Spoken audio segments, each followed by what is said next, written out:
Hello दोस्तों, परीक्षा घर यूट्यूब चैनल से मैं आकाश मौर्य आपका बहुत बहुत स्वागत करता हूं।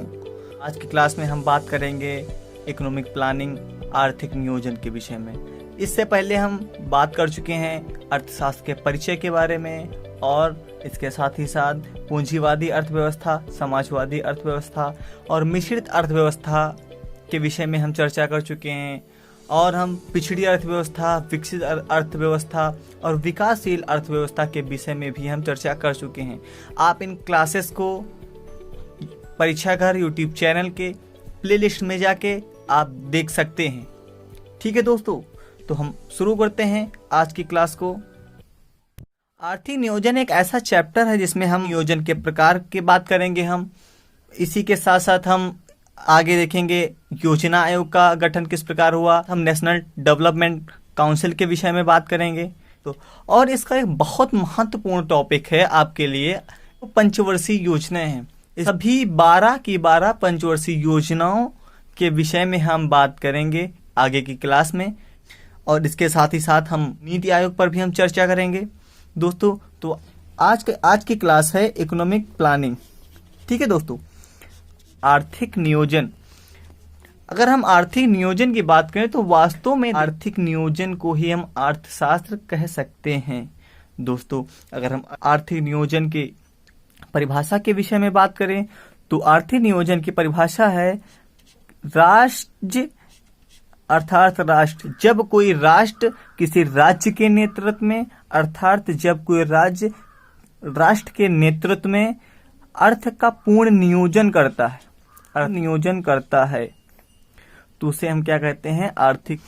विश्व में आर्थिक नियोजन के जनक सोवियत संघ रूस के प्रधानमंत्री स्टालिन को माना जाता है। याद रखिएगा दोस्तों, स्टालिन को आर्थिक नियोजन, इकोनॉमिक प्लानिंग का जनक माना जाता है। सर्वप्रथम सोवियत संघ रूस में 1927 से 1932 के बीच पहली पंचवर्षीय योजना लागू की गई थी। याद रखिएगा दोस्तों, पहली पंचवर्षीय योजना 1927 से 1932 के मध्य सोवियत संघ रूस में चलाई गई। भारत के परिप्रेक्ष्य में देखें तो भारत में आर्थिक नियोजन के जनक पंडित जवाहरलाल नेहरू जी माने जाते हैं, जो भारत के प्रथम प्रधानमंत्री थे। उनको आगे अगर हम बात करते हैं आर्थिक नियोजन की प्रकार की बात करें तो आर्थिक नियोजन 4 प्रकार का होता है। पहला आदेशात्मक नियोजन, निर्देशात्मक नियोजन, संरचनात्मक नियोजन और प्रकार्यात्मक नियोजन। सर्वप्रथम हम बात करते हैं आदेशात्मक नियोजन की।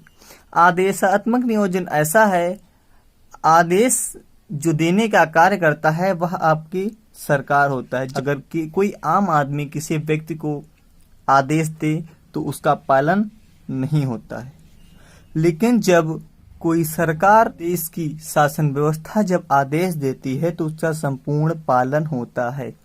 याद रखिएगा दोस्तों। ठीक है दोस्तों, तो आदेशात्मक जो नियोजन है वह एक केंद्रीकृत व्यवस्था है। इस पे केंद्र का पूर्ण नियंत्रण होता है। जैसे हमने समाजवादी अर्थव्यवस्था की बात की थी, तो यह समाजवादी अर्थव्यवस्था का ही एक रूप है। यह समाजवादी अर्थव्यवस्था में लागू किया जाता है। इसके लिए मजबूत प्रशासनिक ढांचे की आवश्यकता होती है। इसके लिए एक विधि बनाई जाती है जिसे न्याय दंड विधि कहते हैं। न्याय दंड विधि द्वारा प्रशासन द्वारा पूर्ण नियंत्रण रखा जाता है। इस प्रकार की बात करते हैं दोस्तों निर्देशात्मक आर्थिक नियोजन। निर्देशात्मक आर्थिक नियोजन जो होता है पूर्ण रूप से विकेंद्रीकृत व्यवस्था है। यह क्या है, एक विकेंद्रीकृत व्यवस्था है। इसमें निजी क्षेत्रों का पूर्ण नियंत्रण होता है। जब निजी क्षेत्रों का नियंत्रण होता है तो हमने पिछली क्लास में बात की है, जैसे पूंजीवादी अर्थव्यवस्था पर पूर्ण निजी क्षेत्रों का अधिकार होता है, तो अर्थव्यवस्था पर बाजार का नियंत्रण होता है। हमने बात की थी पिछली क्लास में। अर्थव्यवस्था पर बाजार का पूर्ण नियंत्रण होता है और इसे सुचारू रूप से चलाने के लिए बाजार नियंत्रण व्यवस्था लागू की जाती है। याद रखिएगा दोस्तों। ठीक है, अगर हम अगले प्रकार की बात करते हैं तो संरचनात्मक आर्थिक नियोजन। संरचनात्मक आर्थिक नियोजन और प्रकारात्मक आर्थिक नियोजन, इसमें बेसिक अंतर देख लीजिए कि इसमें आमतौर पर संरचनात्मक में आमतौर पर संसाधनों में परिवर्तन करना पड़ता है और प्रकारात्मक आर्थिक नियोजन में क्रमिक विकास करके इसको सुचारू रूप से चलाया जाता है। किसी भी देश में संरचनात्मक और प्रकारात्मक आर्थिक नियोजन दोनों को एक साथ चलाया जा सकता है। संरचनात्मक आर्थिक नियोजन में जैसे कि भूमि सुधार, ठीक है, और प्रकारात्मक आर्थिक नियोजन में हरित क्रांति। अब देखिए, भूमि सुधार में जो है संसाधनों का परिवर्तन करना पड़ता है, इसमें संसाधनों का पूर्ण परिवर्तन होता है। और जैसे हमने हरित क्रांति का उदाहरण दिया, तो हरित क्रांति में संसाधनों का क्रमिक विकास होता है, नए नए उन्नत किस्म के बीजों का प्रयोग होता है। तो क्या है, प्रकारात्मक आर्थिक नियोजन में संसाधनों का एक क्रमिक विकास होता है, जबकि संरचनात्मक आर्थिक नियोजन में संसाधनों का पूर्ण परिवर्तन करना पड़ता है। याद रखिएगा दोस्तों, हरित क्रांति शब्द का हमने प्रयोग किया, तो हरित क्रांति के अगर हम भारत में जनक की बात करें तो हरित क्रांति के जनक MS स्वामीनाथन है भारत में। याद रखिएगा दोस्तों, ये क्वेश्चन आपसे बहुत स्ट्रेटेजी में पूछा जाता है। भारत में जो है आर्थिक नियोजन के चरण देखें तो 1991 से 1990 में जो है आदेशात्मक आर्थिक नियोजन लागू रहा। उसके पश्चात 1990 से 2010 के बीच निर्देशात्मक आर्थिक नियोजन को चलाया गया। इसके लिए जो देश के वित्त मंत्री थे मनमोहन सिंह, जो 24 जुलाई 1991 में LPG पॉलिसी का मतलब क्या होता है? लिबरलाइजेशन अर्थात उदारीकरण, प्राइवेटाइजेशन निजीकरण और ग्लोबलाइजेशन वैश्वीकरण। लिबरलाइजेशन में क्या होता है, छोटे छोटे उद्योगों को लाइसेंस की बहुत जल्द व्यवस्था की गई। जैसे चीनी उद्योग आदि उद्योगों के लिए लाइसेंस की व्यवस्था बहुत तीव्र गति से चालू की गई। याद रखिएगा दोस्तों, अगर हम बात इसमें निजीकरण की प्रक्रिया को चलाया गया, इसमें प्राइवेट लोगों की हिस्सेदारी बढ़ाई गई। ठीक है दोस्तों, अगले की बात करें ग्लोबलाइजेशन। इससे क्या होता है कि विदेशों से व्यापार में उन्नति की गई। ग्लोबलाइजेशन से वैश्वीकरण किया गया, इससे विदेश व्यापार से संबंध स्थापित तीव्र गति से किए गए। उस समय प्रधानमंत्री थे PV नरसिम्हा राव। याद रखिएगा दोस्तों। तो चलिए आगे बात करते हैं।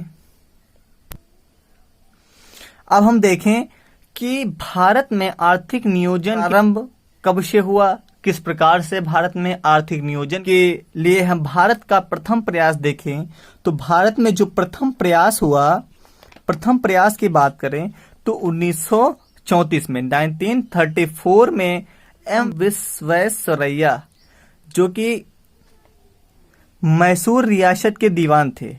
ये कहाँ के थे? मैसूर रियासत के दीवान थे, जो वर्तमान में कर्नाटक राज्य है आपका। इन्होंने एक किताब लिखी जिसका नाम उन्होंने रखा the planned economy of India. The planned economy of India, जो कि पूर्ण रूप से अमेरिका की लोकतांत्रिक पूंजीवाद पर आधारित थी। इन्होंने प्रथम प्रयास आर्थिक नियोजन के लिए किया। याद रखिएगा दोस्तों। अगला प्रयास देखते हैं हम। अगले प्रयास की बात करें तो 1938 में कांग्रेस की हरिपुरा अधिवेशन जिसकी अध्यक्षता नेता सुभाष चंद्र बोस ने की थी। ठीक है, नेता सुभाष चंद्र बोस की अध्यक्षता में आर्थिक नियोजन के लिए एक समिति बनाई गई जिसका नाम रखा गया राष्ट्रीय नियोजन समिति, नेशनल प्लानिंग कमीशन। याद रखिएगा दोस्तों। और नेशनल प्लानिंग कमीशन की अध्यक्षता जो चेयरमैन इसके बनाए गए, इसके अध्यक्ष नियुक्त किए गए, वो थे पंडित जवाहरलाल नेहरू। राष्ट्रीय नियोजन समिति ने अपनी रिपोर्ट प्रस्तुत की यह 1948 में, लगभग 10 साल के बाद अपनी रिपोर्ट प्रस्तुत की, याद रखिएगा। इसके अगले प्रयास की हम बात करें तो अगला प्रयास है 1944 में, 1944 में बॉम्बे के 8 उद्योगपतियों ने एक प्लान प्रस्तुत किया जिसे बॉम्बे प्लान के नाम से जाना जाता है। इसके चेयरमैन बनाए गए अर्देशीर दलाल। मुंबई में एक दलाल गली है, जो दलाल स्ट्रीट है, जो अर्देशीर दलाल के नाम पर ही रखी गई। यह एक बहुत बड़े उद्योगपति थे। इन्होंने स्टॉक एक्सचेंज की स्थापना की। इन्होंने 15 वर्षीय योजनाओं को संचालित करने की बात कही। इन्होंने लक्ष्य रखा राष्ट्रीय आय को 3 गुना करना, 15 वर्षों में राष्ट्रीय आय को 3 गुना करना और प्रति व्यक्ति आय को 2 गुना करना। बॉम्बे प्लान का यह लक्ष्य था। ठीक है दोस्तों, आगे बात करते हैं, अगले प्रयास की बात करते हैं। अगला प्रयास 1944 में एम.एन. रॉय, जो उन्होंने पीपुल प्लान अर्थात जनवादी योजना को प्रस्तुत किया। उन्होंने 10 वर्षीय योजना बनाने की बात कही। इस योजना के माध्यम से इसका लक्ष्य था जनता की आधारभूत आवश्यकताओं को पूरा करना। जनता की आधारभूत आवश्यकताओं को पूरा करना। इसके बाद हम बात करें जो 1945 में श्री मन्ना नारायण ने गांधीवादी योजना को प्रस्तुत किया। ये सब क्रमिक प्रयास चल रहे हैं। हम अगले प्रयास की बात करते हैं। अगला प्रयास है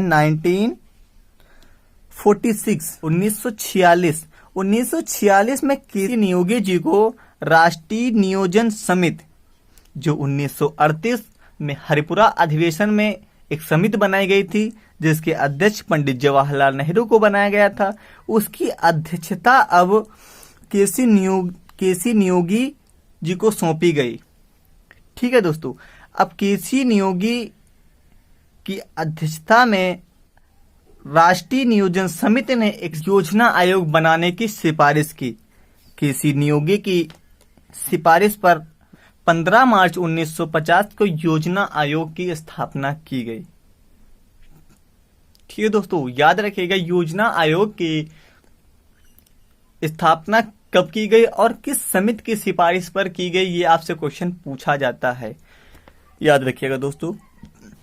अगले प्रयास की हम बात करते हैं। अगला प्रयास है 1950 में, 1950 में जेपी नारायण ने एक योजना प्रस्तुत की जिसे सर्वोदय योजना कहा गया।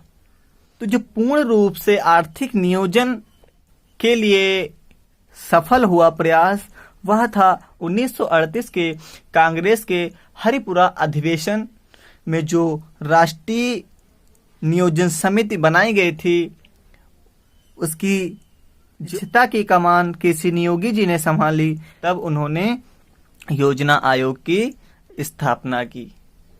ठीक है दोस्तों, तो हम अगली क्लास में बात करेंगे योजना आयोग के बारे में। योजना आयोग का कब गठन हुआ, योजना आयोग के लिए कौन कौन सदस्य हैं, योजना आयोग के कार्य कौन कौन से हैं, योजना आयोग सब समिति की सिफारिश पर गठित हुआ।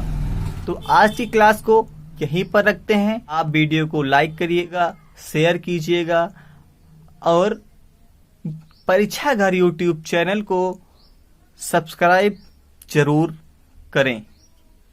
धन्यवाद दोस्तों।